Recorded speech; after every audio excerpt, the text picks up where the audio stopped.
প্রিয় শিক্ষার্থীবৃন্দ, আজকে তোমাদের ষষ্ঠ শ্রেণীর গণিত বিষয়ের বীজগণিত 4.1 আজকে সমাধান দেখাবো। এই বীজগণিত করতে গিয়ে তোমাদের যে জিনিসটা লাগবে সেই জিনিসটা সবার আগে এটা শিখতে হবে। আমি তোমাদের আজকে সেই জিনিসগুলো শেখাবো, একটু মনোযোগ দিয়ে শিখবে। বীজগণিতের রাশি, পদ, চলক। প্রথমে দেখো বীজগণিতের রাশি। প্রক্রিয়া চিহ্ন ও সংখ্যাসূচক প্রতীকের অর্থবোধক সংযোগ বা বিন্যাসকে রাশি বলে। পদ, বীজগণিত রাশির যে অংশ যোগ ও বিয়োগ চিহ্ন দ্বারা সংযুক্ত থাকে এদের প্রত্যেকটিকে ওই রাশির পদ বলে। যেমন 4x + 3y, এটা একটা রাশি। কারণ দেখো বীজগণিত রাশি 4x + 3y এটা সম্পূর্ণটাই একটা রাশি। এখন এখানে বলছে বীজগণিত রাশির যে অংশ যোগ ও বিয়োগ চিহ্ন দ্বারা সংযুক্ত থাকে তাকে কি বলে?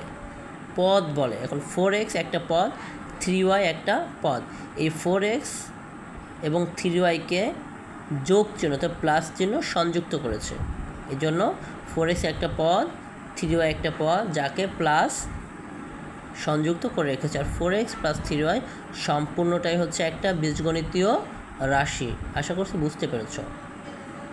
চলো, অজ্ঞাত রাশি বা অক্ষর প্রতীককে চলক বলে। অজ্ঞাত রাশি বা অক্ষর প্রতীককে চলক বলে। দেখো 4x, এখানে 4 একটি সংখ্যা, x একটা কি অজ্ঞাত রাশি। এই 4x, এই যে x এর কি কোনো মান আছে? আমরা মান জানি, যার জন্য x হচ্ছে অজ্ঞাত রাশি বা অক্ষর প্রতীক। 3 একটা সংখ্যা, y সেম একটা অক্ষর প্রতীক বা অজ্ঞাত রাশি, y কোনো মান আমরা জানি না। চলকটা বুঝতে পেরেছ?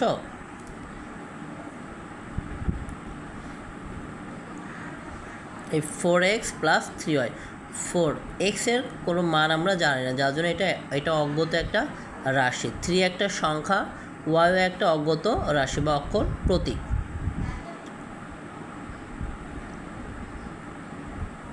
এখন দেখো সহগ কাকে বলে। সহগ, কোনো একপদী রাশিতে চলকের সাথে যখন কোনো সংখ্যা গুণক হিসেবে যুক্ত থাকে তাকে সাংখ্যিক সহগ বলে। ভালো করে বুঝতে হবে। কোনো একপদী রাশিতে চলকের সাথে যখন কোনো সংখ্যা গুণক হিসেবে যুক্ত থাকে তাকে সাংখ্যিক সহগ বলে।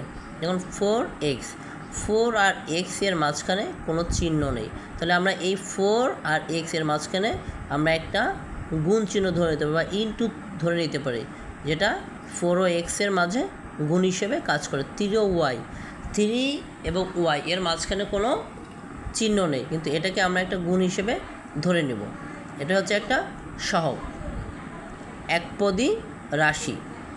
4x একটা পদ, 3y একটা পদ, যেটা আমরা আগেই শিখেছি যে পদ।